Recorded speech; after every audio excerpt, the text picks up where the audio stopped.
ମା ଆମେ ଆଲୋଚନା କରୁଛନ୍ତି ମାତୃରଚନାବଳୀ ଭାଗ 10। ଆଜି ପଢିବା ଜ୍ଞାନ 108। ଜନକଙ୍କ ଗତିବିଧିକୁ ଲକ୍ଷ୍ୟ କରି ଦେବର୍ଷି ନାରଦ ଜାଣିନେଲେ ଯେ ସେ ଜଣେ ବିଳାସୀ, ସଂସାରୀ ଓ କାମାସକ୍ତ। ଜଣେ ମନୁଷ୍ୟର ଆତ୍ମାକୁ ଦେଖି ନ ପାରୁଥିବା ପର୍ଯ୍ୟନ୍ତ ତୁମେ କିପରି ସିଏ ମୁକ୍ତ ଅଥବା ବନ୍ଧନଗ୍ରସ୍ତ ବୋଲି କହିପାରିବ?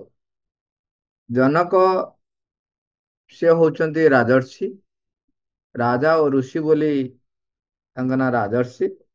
ତାମାନେ ସେ ଏକାଧାରାରେ ରାଜା ଏବଂ ଦ୍ୱିତୀୟରେ ସନ୍ନ୍ୟାସୀ ତୁଲ୍ୟ ଆସକ୍ତି ରହିତ ମଧ୍ୟ ଜଣେ ବ୍ୟକ୍ତି।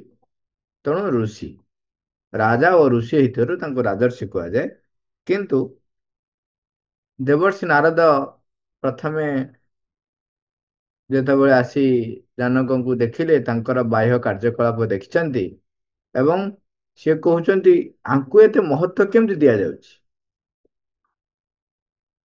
ଇଏ ତ ପୁରାପୁରି ସଂସାରରେ ଲିପ୍ତ ହେଇ ରହିଛନ୍ତି, କାହିଁକିନା ସେ ସବୁ ଯାକ କାର୍ଯ୍ୟ କରୁଛନ୍ତି।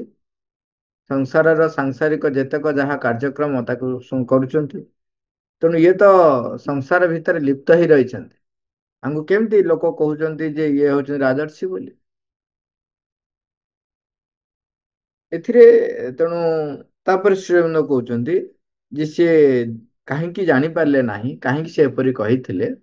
କାରଣ ଆତ୍ମାକୁ ଦେଖିବାକୁ ହେଲେ ତୁମ ଭିତରେ ଆତ୍ମା ରହିଥିବା ଦରକାର। ତାପରେ ବର୍ଣ୍ଣନା କରୁଛନ୍ତି ଯେ ନାରଦ ଆତ୍ମାକୁ ନ ଦେଖିପାରିବାର କାରଣ ହଉଛନ୍ତି, ଏହାର ଉତ୍ତର ଅତ୍ୟନ୍ତ ସରଳ। ମା ଲେଖୁଛନ୍ତି ଏହାର ଉତ୍ତର ଅତ୍ୟନ୍ତ ସରଳ। କାରଣ ନାରଦ ଜଣେ ହଉଛନ୍ତି ଉପଦେବତା ବା ଡେମି ଗଡ ବୋଲି ତାଙ୍କୁ କୁହାଯାଏ। ନାରଦ ଜଣେ ଉପଦେବତା, ଡେମିଗଡ। ସେ ଅଧିମାନସ ଜଗତର ସତ୍ତା। ଅଧିମାନସ ଜଗତର ସତ୍ତା। ତାଙ୍କର ନିଜର ଯୋଉ ସ୍ଥୂଳ ରୂପ ଗ୍ରହଣ କରିବାର ବା ସାକାର ରୂପ ଗ୍ରହଣ କରିବାର ସାମର୍ଥ୍ୟ ରହିଛି। ଯେହେତୁ ସେ ଜଣେ ଉପଦେବତା ବା ଡେମିଗଡ, ତେଣୁ ତାଙ୍କ ଭିତରେ ଚୈତନ୍ୟତା ନାହିଁ। ଏପରିକି ଦେବତା ମାନଙ୍କ ଭିତରେ ମଧ୍ୟ ଚୈତନ୍ୟତା ନାହିଁ। କେବଳ ମନୁଷ୍ୟମାନେ ଯେଉଁମାନେ ବିବର୍ତ୍ତନ ଧାରାରେ ଜନ୍ମଗ୍ରହଣ କରିଛନ୍ତି, ସେଇମାନଙ୍କ ଭିତରେ ଚୈତନ୍ୟତା ରହିଛି ଏବଂ ସେଇମାନେ ହିଁ ଅଗ୍ରଗତିଶୀଳ। ତେଣୁ ମନୁଷ୍ୟମାନଙ୍କ ପାଖରେ ଏକ ସମ୍ଭାବନା ରହିଛି, ସେ ଦେବତା ମାନଙ୍କ ଠାରୁ ଅଧିକ ଊର୍ଧ୍ୱକୁ ଆରୋହଣ କରିପାରିବେ। ତାମାନେ ସେ ଦେବତା ହେଇପାରିବେ। ଦେବତା ଠାରୁ ଆହୁରି ଊର୍ଧ୍ୱକୁ ପରମଙ୍କ ପାଖକୁ ଯିବା ପାଇଁ ଯୋଉ ବିସ୍ତାର ରାସ୍ତା ରହିଛି, ବିସ୍ତୃତ ରାସ୍ତା ରହିଛି, ତା ଭିତରେ ସେ ଦେବତାଙ୍କୁ ଟପିକି ଆହୁରି ଉପରକୁ ଯିବେ। ଆପଣ ମାନେ ସବୁବେଳେ ଶୁଣିଥିବେ ଦେବତା ଅସୁରଙ୍କର ସଂଗ୍ରାମ ହବା, ଦେବତା ମାନେ ঈର୍ଷା କରିବା, ପରସ୍ପର କେତେ ଜଣଙ୍କ ବିରୁଦ୍ଧରେ ଲାଗିବା ଏବଂ ଯୁଦ୍ଧରେ ହାରିଯିବା, ଏସବୁ ଦେଖିଛନ୍ତି। ତାର କାରଣ ହଉଛନ୍ତି ସେମାନଙ୍କୁ ଏକ ନିର୍ଦ୍ଦିଷ୍ଟ ସାମର୍ଥ୍ୟ ଦିଆଯାଇଛି।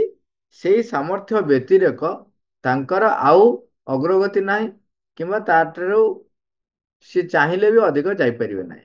ଯଦି ସେ ଚାହିଁବେ ଅଧିକ ଅଗ୍ରଗତି କରିବା ପାଇଁ, ତେବେ ସେ ମନୁଷ୍ୟ ରୂପ ଗ୍ରହଣ କରନ୍ତି। ମନୁଷ୍ୟ ରୂପ ଏଇ ଧାରାରେ ଗ୍ରହଣ କରିବେ। କେମିତି? ବିବର୍ତ୍ତନ ଧାରାରେ। ଏମିତି ଆସିକି ହଠାତ୍ ରୂପ ଗ୍ରହଣ କରି ନିଅନ୍ତି, ସେଇଟା ନୁହଁ। ସେଟା ହଉଛି ପ୍ରକଟ ହବା। ଆସିଲେ ମଣିଷ ରୂପ ନେଇକିରି ବୁଲିଲେ, ସେଥିରେ ହବନି। ଅଜ୍ଞାନର ଯୋଉ ଯେମିତି ମନୁଷ୍ୟ ଜନ୍ମଗ୍ରହଣ କରୁଛି, ଶିଶୁଟିଏ ହେବେ ଏବଂ ସାଧନା କରିବେ, ତାହେଲେ ସେମାନେ ତାଙ୍କର ସେ ଯୋଉ ସ୍ଥିତିରେ ରହିଛନ୍ତି, ସେ ସ୍ଥିତିରୁ ଊର୍ଦ୍ଧ୍ୱକୁ ଆରୋହଣ କରିପାରିବାର ସମ୍ଭାବନା ତାଙ୍କ ପାଖରେ ସେତେବେଳେ ଆସିବ। ତ ମା ଲେଖୁଛନ୍ତି ଦେବତା ମାନଙ୍କ ଭିତରେ ସେହି ଦିବ୍ୟ ଅଗ୍ନିକୋଣଟି ଆଦୌ ନଥାଏ, ଯାହାକୁ ଆମେ ଚୈତ୍ୟ ଅଂଶର ଯଥାର୍ଥ କେନ୍ଦ୍ର ବୋଲି କହିପାରିବା। କାରଣ କେବଳ ଏହି ପୃଥିବୀ ପୃଷ୍ଠରେ ହିଁ, ଏପରିକି ମୁଁ ଏଠାରେ ଜଡ ବିଶ୍ୱ ଜଗତ କଥା ମଧ୍ୟ କହୁନାହିଁ। ମାନେ ବିଶ୍ୱରେ ଅନ୍ୟ ଜାଗାରେ ଯୋଉଠି ଜଡ ରହିଛି, ବିଶ୍ୱ ଜଗତ କଥା କହୁନାହିଁ। କେବଳ ଏହି ପୃଥିବୀ ପୃଷ୍ଠରେ ଦିବ୍ୟ ପରମ ପ୍ରେମର ଅବତରଣ ସଂଗଠିତ ହୋଇଥିଲା। ସେହି ଅବତରଣ ଜଡର ଅନ୍ତର ଭିତରେ ଦିବ୍ୟ ପରମ ଉପସ୍ଥିତିର ଉତ୍ସ ସ୍ୱରୂପ ହୋଇ ରହିଥିଲା। କଣ କହିଲେ, କେବଳ ଏହି ପୃଥିବୀ ପୃଷ୍ଠରେ ହିଁ, ଏପରିକି ମୁଁ ଏଠାରେ ଜଡ଼ ବିଶ୍ଵ ଜଗତ କଥା ମଧ୍ୟ କହୁନାହିଁ, କାହିଁକିନା ଏଇ ପୃଥିବୀ ଗୋଟିଏ ଗୋଟିଏ ମାତ୍ର ଅଂଶ, ନହେଲେ ଏଇଭଳି ଅନେକ ବିଶ୍ଵ ରହିଛି। ଯେପରି ଦେଖନ୍ତୁ, ଏଇ ଆମର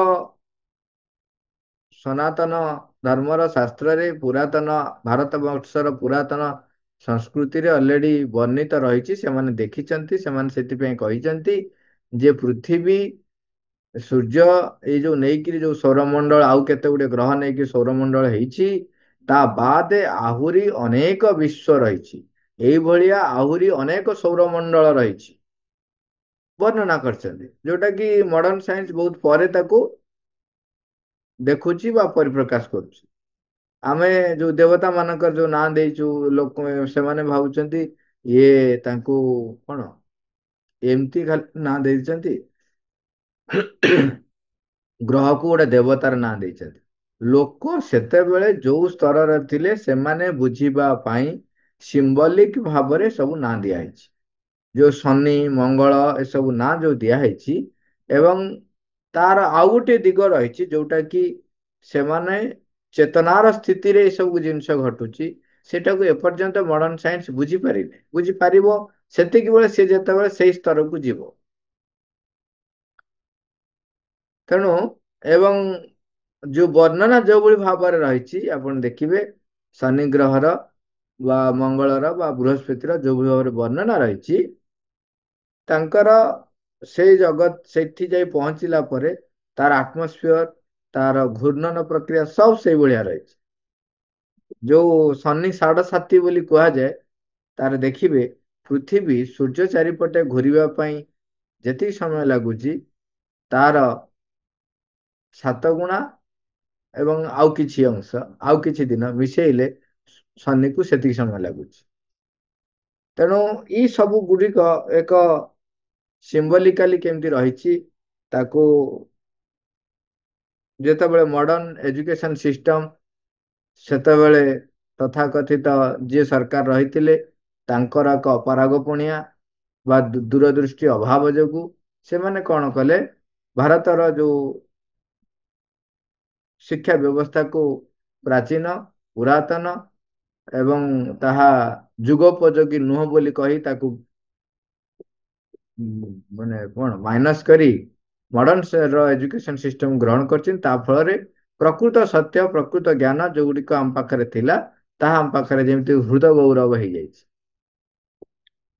ହଉ, ଆମେ ଏଠି ମା ଲେଖୁଛନ୍ତି ଯୋଉଟା ସେଟାକୁ ଆସିବା। ମା କହୁଛନ୍ତି ସ୍ୱଭାବତଃ ସେଇ ଦେବତା ମାନଙ୍କର କୌଣସି ଚୈତ୍ୟସତା ନଥିବାରୁ ସେମାନେ ଚୈତ୍ୟସତାକୁ ଜାଣି ମଧ୍ୟ ପାରନ୍ତି ନାହିଁ। ଏବଂ ଆମେ ନାରଦଙ୍କର ଅନେକ ଉପକଥା ରହିଛି, ଯୋଉ କଥା ଗୁଡିକ ଆପଣ ଦେଖିଥିବେ, ନାରଦ ଅନେକ ସମୟରେ ଠକିଛନ୍ତି। କାହିଁକି ନା ଯେହେତୁ ସିଏ ଅଧିମାନସ ଜଗତର, ଅଧିମାନସ ଜଗତ ମାନେ ଓଭର ମାଇଣ୍ଡ, ତାର ଉର୍ଦ୍ଧ୍ୱ ଅତିମାନସ ଜଗତ ସତ୍ୟରେ ପରିପୂର୍ଣ୍ଣ ଭାବରେ ବସବାସ କରିବା, ସତ୍ୟ ଜଗତର ହଉଛି ଅତିମାନସ ଜଗତ ତା ଉପରୁ। ଇଏ ହଉଛନ୍ତି ଅଧିମାନସ ଜଗତର ଉପଦେବତା। ତେଣୁ ତାଙ୍କ ଭିତରେ ଚୈତ୍ୟସତା ବି ନାହିଁ, ଏପଟରେ ପୂର୍ଣ୍ଣ ପରମ ଜ୍ଞାନ ବି ନାହିଁ।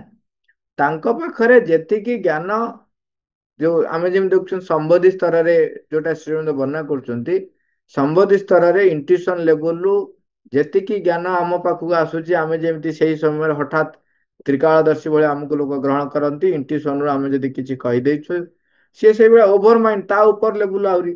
ତେଣୁ ସେଇଠୁ ଥାଇକିରି ସେ ଯୋଉ ତ୍ରିକାଳଦର୍ଶୀ ଭଳିଆ ବା କହିପାରୁଥିଲେ ଭବିଷ୍ୟତ, ଏ ସବୁ ହଉଛି ଓଭର ମେଣ୍ଟାଲ ଲେବୁଲର ଯେହେତୁ ରହିଥିଲେ, ତେଣୁ ସେ କହିପାରୁଥିଲେ ଯେ କିଏ କାହାକୁ ମାରିବ, କଣ କରିବ, ସେମିତି କରିବ, ଏସବୁ ଜିନିଷ ସେଇଥିପାଇଁ କହିପାରୁଥିଲେ। କିନ୍ତୁ ଯେହେତୁ ତାଙ୍କ ଭିତରେ ଚୈତ୍ୟସତା ନାହିଁ, ତେଣୁ ଚୈତ୍ୟ ଜଗତର ମନୁଷ୍ୟ ଭିତରେ, ମନୁଷ୍ୟ ମାନଙ୍କ ଭିତରେ ଯୋଉ ଚୈତ୍ୟର ଉପସ୍ଥିତି ଫଳରେ ଯିଏ ସାଧନା କରୁଛି, ତପସ୍ୟା କରୁଛି, ତା ଫଳରେ ତା ଭିତରେ ଯୋଉ ଅଗ୍ରଗତି ହଉଛି, ତାକୁ ସିଏ ଦେଖିପାରିବାର ସାମର୍ଥ୍ୟ ହାସଲ କରିନଥିଲେ। ତେଣୁ ସିଏ ଜାଣିପାରିଲେ ନାହିଁ, ସିଏ ବାହାରୁ ଯାହା ଦେଖୁଛନ୍ତି ସେଇଟା ବର୍ଣ୍ଣନା କରୁଛନ୍ତି। ଆମେ ଅନେକ ଘଟଣା ଦେଖିଛୁ। ନାରଦ କିପରି ମାନେ ତାଙ୍କ ଭିତରେ ଗର୍ବ ଆସେ, ଅହଙ୍କାର ଜନିତ ଇଏରୁ ବି ସେ କେତେ ଜଣ କେତେ ଥର ତାଡ଼ନା ପାଇଛନ୍ତି ଏବଂ ମାୟାଗ୍ରସ୍ତ ହେଇ ମୋହଗ୍ରସ୍ତ ହେଇଛନ୍ତି। ତାର ପରିଣାମ ସ୍ୱରୂପ ସେ ପୁଣି ନାରାୟଣକୁ ଯେତେବେଳେ ପଚାରୁଛନ୍ତି, ନାରାୟଣ ତାଙ୍କୁ ଗୋଟେ କଣ ଗୋଟେ ପରିସ୍ଥିତି ଘଟେଇ ଦଉଛି, ତା ଫଳରେ ସେ ଦେଖୁଛନ୍ତି ଆରେ ହେ ମୁଁ ହଁ ଆରେ ଭୁଲ ହେଇଗଲା, କିନ୍ତୁ ପ୍ରଥମେ ପ୍ରଥମେ ସିଏ ଠକି ଯାଉଛନ୍ତି। ଯେମିତି କିି ବର୍ଣ୍ଣନା ରହିଛି ଆପଣ ଦେଖିଥିବେ, ସେ କହିଲେ ଯେ ସେ ବିବାହ କରିବେ ଗୋଟେ ସୁନ୍ଦରୀ, ଅତୀବ ସୁନ୍ଦରୀ ରାଜକନ୍ୟା, ତାଙ୍କୁ ଦେଖିକି ସେ କହିଲେ ବିବାହ କରିବେ। ତାଙ୍କର ସ୍ୱୟଂବରରେ ସେ କହିଲେ ମୁଁ ଯିବି ଏବଂ ସ୍ୱୟଂବରରେ ସିଏ ଯେପରି ମତେ ବରମାଳା ଦେବେ, ମତେ ସେଇଭଳିଆ ସୁନ୍ଦର କରିଦିଅନ୍ତୁ। ତେଣୁ ବିଷ୍ଣୁଙ୍କ ପାଖକୁ ଗଲେ, ବିଷ୍ଣୁଙ୍କୁ କହିଲେ ଆଉ ମୋର ଗୋଟେ ଆପଣଙ୍କ ପାଖରେ ମାଗୁଣି କଣ ନା, ମତେ ଏମିତି ସୁନ୍ଦର କରିଦିଅ ଯେପରି ଏଇ ଯୋଉ ରାଜକନ୍ୟାଙ୍କର ସ୍ୱୟଂବର ହଉଛି, ସିଏ ମତେ ତାଙ୍କ ଭିତରେ ଥାଏ ଯେ ମତେ ସେ ବରଣ କରିବେ, କିନ୍ତୁ କହିଲେ ମତେ ସବୁଠାରୁ ସୁନ୍ଦର କରିକି ଛାଡ। ସେଠୁ ଇଏ କହିଲେ କଣ, ତୁମ ପାଇଁ ଯାହା ସର୍ବୋତ୍ତମ ତାହା ହିଁ ହବ। ତଥାସ୍ତୁ। ଆସିଲେ, ଆସିକି ଠିଆ ହେଇଛନ୍ତି। ସେଠି ଯେତେକ ପୁରୁଷ ବା ରାଜପୁତ୍ର ମାନେ ଆସି ଠିଆ ହେଇଛନ୍ତି, ସେମାନେ ଆଙ୍କୁ ଦେଖୁଛନ୍ତି, ହସୁଛନ୍ତି। ଇଏ ଭାବୁଛନ୍ତି ମୁଁ ଏତେ ସୁନ୍ଦର ଯେ ମତେ ଦେଖିକି ସେମାନେ ସହି ପାରୁନାହାନ୍ତି ବା ଉଁ, ଆଶ୍ଚର୍ଯ୍ୟାନ୍ୱିତ ହଉଛନ୍ତି ସେଇଥିପାଇଁ। ଯେତେବେଳେ ସ୍ୱୟଂବରରେ ସେ କନ୍ୟା ଆସୁଛନ୍ତି, ସମସ୍ତଙ୍କ ପାଖରୁ ସ୍ୱୟଂବରରେ ନିୟମ ଆଗରୁ ରହିଛି, ଦେଖନ୍ତୁ ଆମର ଭାରତ ବର୍ଷର ପ୍ରକାରର ବ୍ୟବସ୍ଥା ମଧ୍ୟ ଥିଲା ଯେ କନ୍ୟା ନିଜେ ବାଛୁଥିଲା କାହାକୁ ସେ ବିବାହ କରିବ। ପ୍ରତ୍ୟେକ ଜଣେ ଜଣେ ରାଜକୁମାରଙ୍କ ପାଖକୁ ଯାଉଛନ୍ତି ଏବଂ ସେତେବେଳେ ସେଇ ରାଜକୁମାରଙ୍କର ଗୁଣ ସାମର୍ଥ୍ୟ ଜଣେ ରହିଛି ସେ ବର୍ଣ୍ଣନା କରୁଛି। ସେ ସେଠୁ ପଳେଇ ଆସୁଛନ୍ତି, ଯାହା ପାଖରେ ସିଏ ବରଣମାଳା ପକେଇବେ, ଯାହା ବେକରେ। ଏମିତି ହେଇ ହେଇ ସେ ଯେତେ ଜଣଙ୍କୁ ଛାଡି ଛାଡି ଆସୁଛନ୍ତି, ନାରଦ କହୁଛନ୍ତି ଯେ ମୋ ବେକରେ ପକେଇବେ, ତେଣୁ ତାଙ୍କ ବେକରେ କୋଉଠି ପକେଇବେ। ଯେତେବେଳେ ତାଙ୍କ ପାଖକୁ ଆସୁଛନ୍ତି, ତାଙ୍କୁ ଟିକେ ଦେଖି ହସି ଦଉଛନ୍ତି। ହସି ଦେଇକି ତାଙ୍କ ପାଖରେ ଆଉ କିଛି କେହି ବର୍ଣ୍ଣନା ନ କରି ସିଏ ପଳେଇ ଯାଉଛନ୍ତି। ଆଗକୁ ପଳଉଛନ୍ତି ଏବଂ ଯାଇକିରି ଜଣଙ୍କ ବେକରେ ବରମାଳା ପକଉଛନ୍ତି। ନାରଦ ସେଠୁ ପୁରା ରାଗିକିରି ଉଚ୍ଛନ୍ନ, ଆଶ୍ଚର୍ଯ୍ୟ। ସେ କହୁଛନ୍ତି ମୁଁ କଣ, ମୋର କଣ ଅସୁବିଧା ହେଇଛି ତମେ ମତେ ବରମାଳା ପକେଇଲ ନାହିଁ। ସେଠୁ ସମସ୍ତେ କହୁଛନ୍ତି, ଏକାଥରେ ସମସ୍ତେ ବିଦ୍ରୁପ ହସ ହସି କହୁଛନ୍ତି ଆରେ ଯାଇକି ଦର୍ପଣ ଦେଖ, ନିଜ ମୁହଁଟିଏ ଦେଖ, ତାପରେ ଆସିବୁ ବିବାହ କରିବୁ ରାଜକୁମାରୀଙ୍କୁ। ସେ କହିଲେ ମୁଁ ତ ଏତେ ସୁନ୍ଦର ରୂପ ନେଇକି ଆସିଥିଲି, ଇଏ କଣ ହେଲା। ତାପରେ ସେଠୁ ଯାଇକିରି ସେ ଯେତେବେଳେ ସ୍ୱଚ୍ଛ ପାଣିରେ ଦେଖୁଛନ୍ତି, ତାଙ୍କ ରୂପଟି ମାଙ୍କଡର ରୂପ ହେଇଛି। ତେଣୁ ସେ ସେଠି ଦେଖନ୍ତୁ କ୍ରୋଧାନ୍ୱିତ ହଉଛନ୍ତି ଏବଂ ଯାଉଛନ୍ତି ବିଷ୍ଣୁଙ୍କ ପାଖକୁ। ସେଠି ଦେଖିବାକୁ ସେଇ ରାଜକୁମାରୀ ସେଇଠି, ଏବଂ ଯାହାଙ୍କ ବେକରେ ମୋ ବରଣମାଳ ପକେଇଥିଲେ ସେ ନାରାୟଣ ସେଇଠି। ସେ କହିଲେ ମୋ ସହିତ ଛଳନା କରିଛନ୍ତି, ମୁଁ ତମକୁ ଅଭିଶାପ ଦଉଛି। ଯୋଉ ରୂପ ମତେ ଏଇଭଳିଆ କରିଛନ୍ତି, ମାଙ୍କଡ ରୂପ କରିଥିଲେ, ତେଣୁ ତୁମେ ସେ ମାଙ୍କଡ ମାନଙ୍କର ସହାୟତାରେ ହିଁ ତୁମର କାର୍ଯ୍ୟ ସିଦ୍ଧି ହବ, ଏଇପରି ଭାବରେ ଅଭିଶାପ ଦେଇଛନ୍ତି। ତୁମକୁ ମୁଁ ଯେପରି ନାରୀର ବିରହରେ ଯୋଉ କଷ୍ଟ ପାଇଲି, ତୁମେ ବି ସେଇଭଳିଆ ତୁମର ପତ୍ନୀ ବିରହରେ କଷ୍ଟ ପାଇବ। ତାପରେ ବିଷ୍ଣୁ ତାଙ୍କୁ କହୁଛନ୍ତି ଦେଖ, ତୁମର ଏଇ ଯୋଉ ମୋହଗ୍ରସ୍ତ ହେଇଥିଲା, ତମକୁ ମୋହଗ୍ରସ୍ତକୁ ଚିହ୍ନେଇବା ପାଇଁ ବା ତମେ ସେଥିରୁ ମୁକ୍ତ ହବା ପାଇଁ ଏ ପ୍ରକାର ରଚନା କରିବାକୁ ପଡିଥିଲା। ସ୍ଵୟଂ ଲକ୍ଷ୍ମୀ ସେ ରାଜକୁମାରୀ ହେଇକି ଯାଇଥିଲେ ଏବଂ ତୁମର ଏଇ ଯୋଉ ସ୍ଵୟଂବର ରଚନା ସେଇ ସକାଶେ ଏଭଳି ହେଇଥିଲା। ଏଇଠି ଏ, ନାରଦ ମୋହଗ୍ରସ୍ତ ହେଇଛନ୍ତି ଏବଂ ଏସବୁ ଜିନିଷ ଘଟୁଛି ଏବଂ ସେ ଚିହ୍ନି ପାରନ୍ତି ନାହିଁ। ଏଇ ପ୍ରକାରର ଅନେକ ଘଟଣା ମଧ୍ୟ ଘଟିଛି। ତେଣୁ ଓଭର ମାଇଣ୍ଡ ଲେବୁଲ ପର୍ଯ୍ୟନ୍ତ ମଧ୍ୟ, ଅଧିମାନସ ଜଗତ ପର୍ଯ୍ୟନ୍ତ ମଧ୍ୟ ଆମେ ଯେତେବେଳେ ଯିଏ ବି ରହିଥିଲେ ମଧ୍ୟ ଏ ପ୍ରକାରର ମିଥ୍ୟା ଅଜ୍ଞାନର କେତେବେଳେ କେତେବେଳେ ଆମେ କବଳରେ ପଡିଯାଇ ପାରିବା। ହଁ, ଏଠି ଆମେ ଏତିକି ଜାଣିଲେ ଯେ ମା ଲେଖୁଛନ୍ତି ଆତ୍ମା ଅର୍ଥାତ୍ ଚୈତ୍ୟ ସତ୍ତା ସହିତ ସମ୍ବନ୍ଧ ସ୍ଥାପନ କରିପାରିବା ଲାଗି ଆମ ନିଜ ମଧ୍ୟରେ ମଧ୍ୟ ନିଜର ମଧ୍ୟ ଗୋଟିଏ ଚୈତ୍ୟ ସତ୍ତା ରହିଥିବା ଆବଶ୍ୟକ। ଏବଂ କେବଳ ମନୁଷ୍ୟମାନେ ହିଁ, ଯେଉଁ ମନୁଷ୍ୟମାନେ ବିବର୍ତ୍ତନ ଧାରାର ଅନ୍ତର୍ଗତ ହୋଇ ରହିଛନ୍ତି, ଯେଉଁମାନେ ଏହି ଜାଗତିକ ସର୍ଜନାର ସନ୍ତାନ ରୂପେ ଜନ୍ମଗ୍ରହଣ କରିଛନ୍ତି, କେବଳ ସେଇମାନଙ୍କରେ ହିଁ ଏକ ଚୈତ୍ୟ ସତ୍ତା ରହିଛି। ଏବଂ ଆମେ ଚୈତ୍ୟ ସତ୍ତା ବିଷୟରେ ଯୋଉ ପୁରା ଅନେକ ଗୁଡା ଏପିସୋଡ ଆମେ ଆଲୋଚନା କରିଛନ୍ତି, ସେଥିରେ ମଧ୍ୟ ଦେଖୁଥିଲେ ମା ଲେଖିଲେ ଏପରିକି ମନୁଷ୍ୟ ମାନେ ଅଛନ୍ତି, କେତେ ଜଣ ମନୁଷ୍ୟ ମାନଙ୍କ ଭିତରେ ମଧ୍ୟ ଚୈତ୍ୟ ସତ୍ତା ନାହିଁ। ତେଣୁ ଇଏ ମଧ୍ୟ ସମ୍ଭବ। ଏବଂ କେତେଜଣଙ୍କ ଭିତରେ ଚୈତ୍ୟ ସତ୍ତା ସିଏ ତାଙ୍କର ଜନ୍ମ କୋଉଠି ହବ, କୋଉ ପ୍ରକାର ରୂପ ନବ, ତାକୁ ଚୈତ୍ୟ ସତ୍ତା ନିଜେ ଗାଇଡ କରେ। ଆଉ କେତେ ଜଣ କ୍ଷେତ୍ରରେ ଚୈତ୍ୟ ମାନେ ଗର୍ଭରେ ଯେତେବେଳେ ରୂପ ଗ୍ରହଣ ହେଇଯାଏ, ଶରୀର ହେଇଯାଏ, ସେତେବେଳେ ଆସି ପଶେ, କେତେବେଳେ ଜନ୍ମ ପରେ ଆସେ, କେତେବେଳେ ଟୋଟାଲି ନଥାଏ ମଧ୍ୟ। ଏ ପ୍ରକାର ସିଚୁଏସନ ମଧ୍ୟ ଥାଏ, ଆମେ ଏଟା ଆଲୋଚନା କରିଛନ୍ତି। ତେଣୁ ଏଠି ଆମେ ଦିଟା କଥା ଜାଣିଲେ ଯେ ବିବର୍ତ୍ତନ ଧାରାରେ ମନୁଷ୍ୟ ମାନଙ୍କ ପାଖରେ ଚୈତ୍ୟ ସତ୍ତା ଯେହେତୁ ରହିଛି, ତାଙ୍କ ପାଖରେ ଅଗ୍ରଗତି କରିବାର ଏକ ସମ୍ଭାବନା ରହିଛି। ଏବଂ କେବଳ ସେଇମାନଙ୍କ କ୍ଷେତ୍ରରେ ହିଁ ଚୈତ୍ୟ ସତ୍ତା ରହିଥାଏ। ତେଣୁ ଦେବତା ମାନଙ୍କ ପାଖରେ ଚୈତ୍ୟ ସତ୍ତା ନାହିଁ। ମତେ ଲାଗୁଛି ମାତ୍ର ଏଇ ଦେବତା ମାନଙ୍କର କୌଣସି ଚୈତ୍ୟ ସତ୍ତା ନାହିଁ। କେବଳ ପୃଥିବୀକୁ ଅବତରଣ କରି ଓ କୌଣସି ମନୁଷ୍ୟର ଚୈତ୍ୟ ସତ୍ତା ସହିତ ଆପଣାକୁ ସଂଯୁକ୍ତ କରି ହିଁ ସେଇମାନଙ୍କ ଠାରେ କୌଣସି ଚୈତ୍ୟ ସତ୍ତା ସମ୍ଭବ ହୋଇଥାଏ। ମାତ୍ର ସେମାନଙ୍କର ନିଜର କୌଣସି ଚୈତ୍ୟ ସତ୍ତା ନଥାଏ। ତେଣୁ ଇଏ ହେଲା ଗୋଟିଏ କଥା। ତା ବାଦ ଆଉ ଗୋଟେ ଆହୁରି ଅନେକ କଥା ଆମେ ଜାଣିଲେ ଯେ ବାହାରୁ ଦେଖିକରି ବିଚାର କରିବା ଏକ ହଉଛି ଚୈତ୍ୟ ସତ୍ତା ନଥିବାର ଏକ ଚିହ୍ନ ମଧ୍ୟ। କାରଣ ଯୋଉମାନଙ୍କର ଚୈତ୍ୟ ସତ୍ତା ବା ଆତ୍ମା ସହିତ ସମ୍ପର୍କ ଥାଏ, ସେମାନେ ସବୁବେଳେ ନିଶ୍ଚୟ, ଯୋଉମାନଙ୍କର ଅଛି ସେ ଅନ୍ୟମାନଙ୍କର ଆତ୍ମାର ବା ଚୈତ୍ୟ ସତ୍ତାକୁ ଦେଖିପାରନ୍ତି ଏବଂ ତାର ବିକାଶକୁ ବୁଝିପାରନ୍ତି। ତେଣୁ ଏଇଠି ନାରଦ ସେଇଥିପାଇଁ ବୁଝିପାରି ନାହାନ୍ତି ଏବଂ ଦ୍ୱନ୍ଦ୍ୱରେ ପଡିଛନ୍ତି। ଏବଂ ସେ କହୁଛନ୍ତି ଯେ ଜନକ, ଆମେ ଯୋଉ ରାଜର୍ଷି ବୋଲି କହୁଛୁ, ସେ ରାଜର୍ଷି ନୁହଁ ବୋଲି କହିଥିଲେ। ଏ ଥିଲା ଜ୍ଞାନ 108 ମା। ପଶୁ ମାନଙ୍କ ଭିତରେ ଚୈତ୍ୟ ସତ୍ତା ଅଛି ନା ନାଇଁ? ବିକଶିତ ଆଉ ହେଇନାହିଁ। ସେମାନେ ବିକଶିତ ହେଇନାହିଁ। ଅଛି କେମିତି? ନାଇଁ ନାଇଁ, ଦେଖ, ଯୋଉ ଅଛି ଅର୍ଥର ହଉଛି କଣ, ସେମାନେ ଯେପରି ବୀଜ ଭିତରେ ସବୁ କିଛି ନିହିତ ଥାଏ, ସେମାନଙ୍କ ଭିତରେ ମନ ବି ରହିଛି, ମନର ବି କିଛି କିଛି ପରିପ୍ରକାଶ ଘଟେ, କିନ୍ତୁ ତାଙ୍କୁ କୁହାଯାଏ ସେମାନଙ୍କ ଭିତରେ ମନ ନାହିଁ। କିନ୍ତୁ ମନର କିଛି କିଛି ଅଂଶ ତାଙ୍କ ପାଖରେ ବିକଶିତ ହୁଏ। କାହିଁକି ନା ମନ ଅଛି ତାଙ୍କ ଗୋଟିଏ ଯିଏ ଏଠି ସୃଷ୍ଟି ହେଲା, ତା ଭିତରେ ସବୁ ଅଂଶ ରହିଛି। ଧୀରେ ଧୀରେ ତା ଭିତରେ ପରିପ୍ରକାଶ ହଉଛି। ଯିଏ ଜଡ, ତା ଭିତରେ ବି ଆତ୍ମା ରହିଛି, କିନ୍ତୁ ଆତ୍ମା ପରିପ୍ରକାଶ ହେଇନାହିଁ, ପୂର୍ଣ୍ଣ ଭାବରେ ପରିପ୍ରକାଶ ହଉନାହିଁ। ପରିପ୍ରକାଶ ହେଇଛି ବୋଲି ଜଡ ରୂପ ଗ୍ରହଣ କରୁଛି, କିନ୍ତୁ ପୂର୍ଣ୍ଣ ଭାବରେ ପରିଚାଳିତ କରୁନାହିଁ। ଧୀରେ ଧୀରେ ତା ଭିତରେ ଲାଇଫ ଆସୁଛି, ଲାଇଫ ପରେ ଭାଇଟାଲ ଆସୁଛି, ଭାଇଟାଲ ପରେ ମେଣ୍ଟାଲ ଆସୁଛି। ଆସୁଛି ମାନେ କଣ, ତାରି ଭିତରୁ ପରିପ୍ରକାଶ ହଉଛି, ଅଧିକ ଅଧିକ ପରିପ୍ରକାଶ ହଉଛି।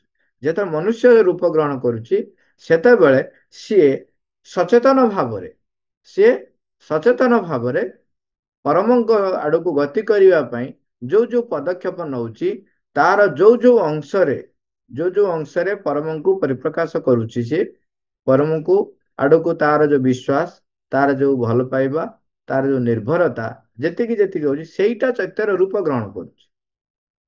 ତେଣୁ ତା ପୂର୍ବ ପର୍ଯ୍ୟନ୍ତ ଚୈତ୍ୟ ସତାର ଆମେ ପଢିଥିଲେ ସାଇକିଂ ବହିରେ। ନାହିଁ ଆଉ ଅଛିର ଫରକ ଅଛି କଣ, ବିଜୟ ଭିତରେ ସବୁ ସମ୍ଭାବନା ରହିଛି, ସେଇ ଅର୍ଥରେ ଅଛି। କିନ୍ତୁ ଚୈତ୍ୟ ରୂପ ଗ୍ରହଣ କରିପାରିନାହିଁ ସେମାନଙ୍କ ପାଖରେ। ମନୁଷ୍ୟ ମାନଙ୍କ ପାଖରେ ରୂପ ଗ୍ରହଣ କରେ, ପୁଣି କୋଉମାନଙ୍କ ପାଖରେ, ସମସ୍ତଙ୍କ ପାଖରେ ବୋଲି ବି ନୁହଁ କହୁଛନ୍ତି। କେ ଜଣ କ୍ଷେତ୍ରରେ ତ ଆଦୌ ନଥାଏ ବି କହିଛନ୍ତି। ମା ତାହେଲେ ସେମାନେ ଯୋଉ ତାଙ୍କ ଯୋଉ ତାର ଗୋଟେ ମାଆଟେ ତା ଛୁଆକୁ ଭଲ ପାଉଛି, ସେଇଟା କଣ ତାଙ୍କର ଚୈତ୍ୟ ସତ୍ୟ ଗୁଣ ନୁହେଁ?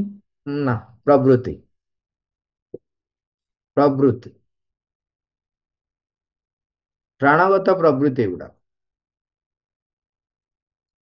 ଏ ଆମର ବି ଯୋଉଟା ରହି ସେଟା ପ୍ରାଣଗତ ପ୍ରବୃତ୍ତି। ଆମେ ଯୋଉ ଆମ ପିଲାଙ୍କୁ ଭଲ ପାଉଛେ, ଆମର ବନ୍ଧୁ ବାନ୍ଧବ, ଆମର ଏଇ ଯୋଉ ଯୋଉ ଗୁଣ ପ୍ରତି ଭଲ ପାଉଛନ୍ତି, ସବୁ ହଉଛି ପ୍ରାଣଗତ ପ୍ରବୃତ୍ତି।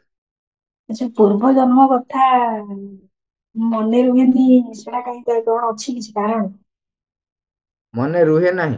ହଁ, ମନେ ହୁଁ। ରଖିବା, ଶୁଣ, ମନେ ଯିଏ ରଖିବ ବା ଯୋଉଠି ଷ୍ଟୋର ହଉଛି ସେଇଟା ତ ଆସୁନି ନା ଆମ ପାଖକୁ, କେମିତି ମନେ ରହିବ? ଆମର ମନେ କରାଯାଉ ସ୍ମରଣ ଶକ୍ତି ଆମେ ରଖିଲେ ମନରେ, ଓକେ। ଆମେ ଯେତେବେଳେ ଶରୀର ତ୍ୟାଗ କରୁଛନ୍ତି ସେ ବିଶ୍ୱ ମନ ସହିତ ମିଶି ଯାଉଛି, ତେଣୁ ସେ ପୁଣି ଷ୍ଟାଣ୍ଡାର୍ଡାଇଜ ହେଇଗଲା। ତେଣୁ ଯେତେବେଳେ ଚୈତ୍ୟ ଡେଭଲପ ହେଇଥାଏ, ଚୈତ୍ୟ ଯେତେବେଳେ ଡେଭଲପ ହେଇଥାଏ, ସେତେବେଳେ ଏକ ମାନେ କେତେ ପ୍ରକାର ଗୋଟେ ସାକାର ରୂପ ଯୋଉ ଗ୍ରହଣ କରୁଛି, ସଘନତା ଯୋଉ କୁହା ହଉନି, ସଘନତା ମାନେ କନସେନ୍ଟ୍ରେଟେଡ, କେତେ ବିକଶିତ ହେଇଛି ତାରି ଉପରେ ନିର୍ଭର କରୁଛି। ସିଏ ତା ପାଖରେ ଚୈତ୍ୟ ସତ୍ତା ଯେତିକି ଯେତିକି ଅଧିକ ସଘନ ହେଇଥିବ ବା ଯେତେ ଅଧିକ କନସେନ୍ଟ୍ରେଟେଡ ହେଇଥିବ, ସିଏ କଣ କରିବ, ତା ସବୁର ସାରାଂଶଟାକୁ ରଖିବ। ସିଏ କେବେ, ଯୋଉ ଚୈତ୍ୟ ସତ୍ତା ରଖେ, ସିଏ ଯେତେବେଳେ ଅବତରଣ କରିବ, ତେଣୁ ତା ସହିତ ସେଇ ସ୍ମୃତିଟି ରହିବ। କୋଉ ସ୍ମୃତି ରହିବ? ଆକ୍ଚୁଆଲି ସ୍ମୃତି ରହେନି, ଅନୁଭୂତି ରହେ। ଯଦି ଆମେ ଦେଖିବା ସାରାଂଶ ନା, ମାଙ୍କ ପ୍ରତି ବା ପରମଙ୍କ ପ୍ରତି ଭଲ ପାଇବା, ନିର୍ଭରତା, ଶ୍ରଦ୍ଧା, ବିଶ୍ୱାସ, ଯୋଉ ଯୋଉ ଅଂଶରେ ଯେତିକି ଯେତିକି ଡେଭଲପ ହଉଛି, ସେଇ ସାରାଂଶ ଗୁଡାକ ସିଏ ଧରିକି ଆସୁଛି। ସିଏ ଯେତେବେଳେ ମନକୁ ବାଛିକି ଆଣିବ, ସେ ତାର ତାର ଆବଶ୍ୟକ ଅନୁସାରେ ପ୍ରାଣକୁ ବାଛିକି ଆଣିବ, ଆବଶ୍ୟକ ଅନୁସାରେ ଶରୀରକୁ ବାଛିକି ଆଣିବ। ସିଏ ମନେ ରଖିବ ନାହିଁ ଯେ ଗତ ଜନ୍ମରେ କାହାକୁ କଣ ଦେଇଥିଲି, କାହାକୁ କଣ ଖାଇଥିଲି, ଇତ୍ୟାଦି ଇତ୍ୟାଦି, ଏଗୁଡା ସବୁ କିଛି ମନେ ରଖେ, କିଛି ମନେ ରଖେନି। ଆଉ ଯେତେବେଳେ କେତେଜଣ କ୍ଷେତ୍ରରେ ଏଇ ଯୋଉ କଥା ବର୍ଣ୍ଣନା କରାଉଛି, ଆମେ ସାଇକିକ ବହିରେ ପଢିଲା ବେଳେ ଏ କଥା ଆଲୋଚନା କରିଥିଲେ।